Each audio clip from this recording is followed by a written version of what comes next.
Born in Malaysia, moved to Sydney when I was 4. My parents took us over here. Now meandered my way through to the western suburbs of Melbourne. I don't know if how did I get into it? I just always was doing it and went through different methods of creating art. I'm getting back into it. I moved away from art for almost 20 years and moved into design, but I found that art is actually what I love to do. It's just the act of doing it, but the communication and the expression and reaching out, how I communicate with people has always been in a visual way, whether it be through art or design. No, I mean I've done courses, but no, not art school, design school. That was university, graphic design, and there were art components, but not formally art trained. It would have been, right, okay. I did a collaboration with a band. What were they called? And it was like a live painting that was done. I can't remember the name of this band. It was how do I not remember this? This is going back so long, about 20 years ago.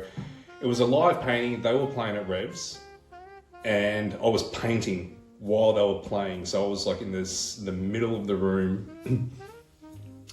And I feel as though that one could have been the first piece that I sold to them, but the payment could have been ears and other stuff. But that could have been it. I can't remember.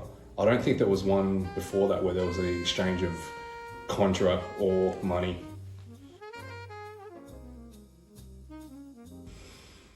I'm trying to explore with spray.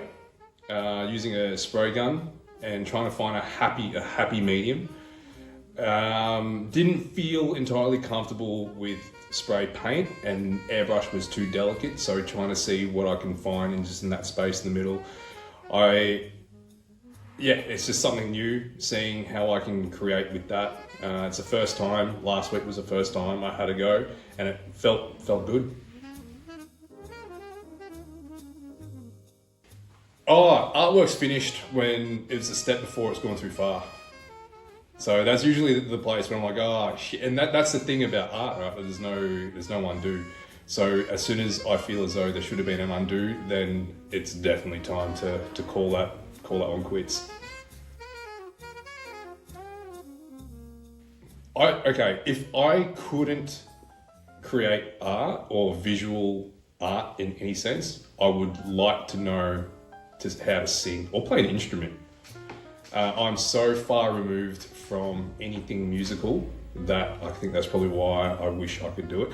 If not that, then probably telepathy or invisibility would be pretty neat too.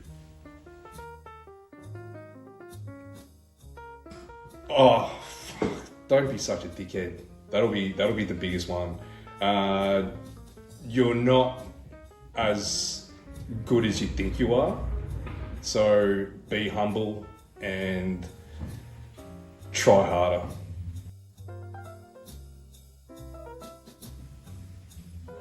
No, not at all. As much as I can whenever the opportunity presents itself. Juggling, when you got kids and when freelance work comes in, sporadically when it does, you just make do. And sometimes it means getting up early to take care of the admin stuff and working late to take care of, getting a brief submitted to the client. No.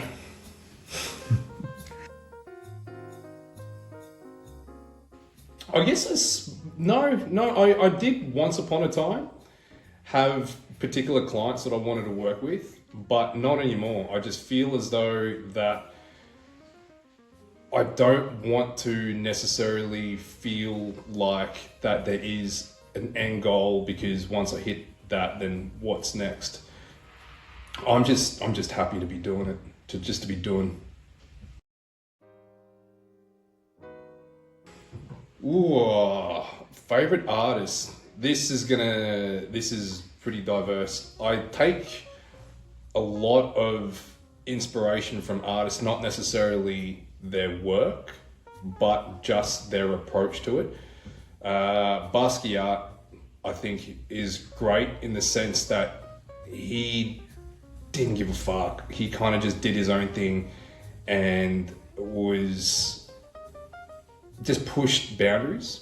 I like that attitude to the work where you're not necessarily being limited or confined by what people say you can.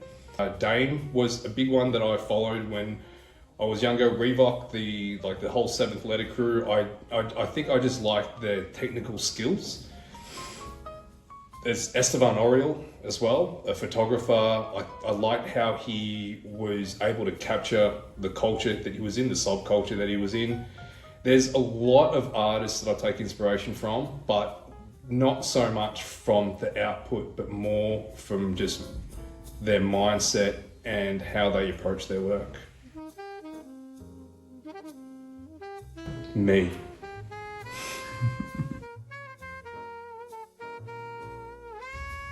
Heaps. Everything's going to tie in together. Future history.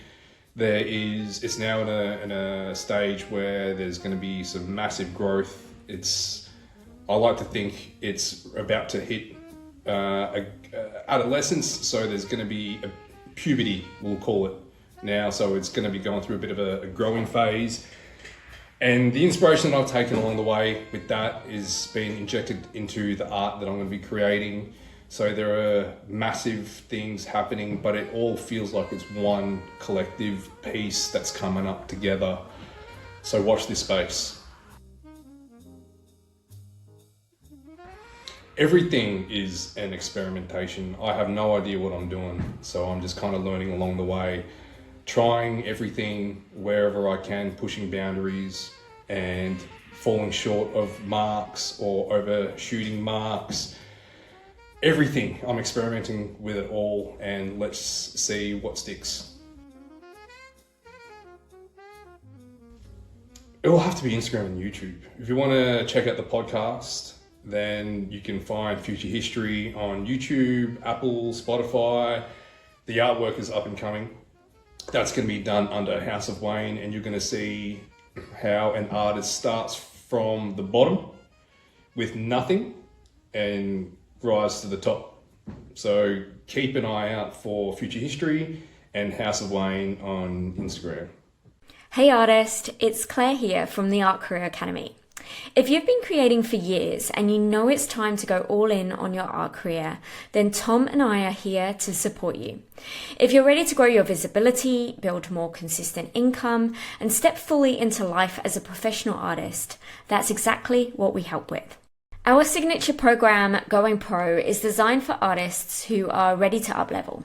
We support you with the clarity, confidence, and a solid plan to turn your creative practice into a thriving career, without the burnout or second-guessing every move. At the Art Career Academy, we're all about raising up the art community and showing what's possible when artists back themselves. So to get started, grab our free Creative Cashflow cheat sheet. It's packed with 20 tried and tested ways to make an income from your art. Head to artcareeracademy.com to download it now. Okay, let's get back to the episode.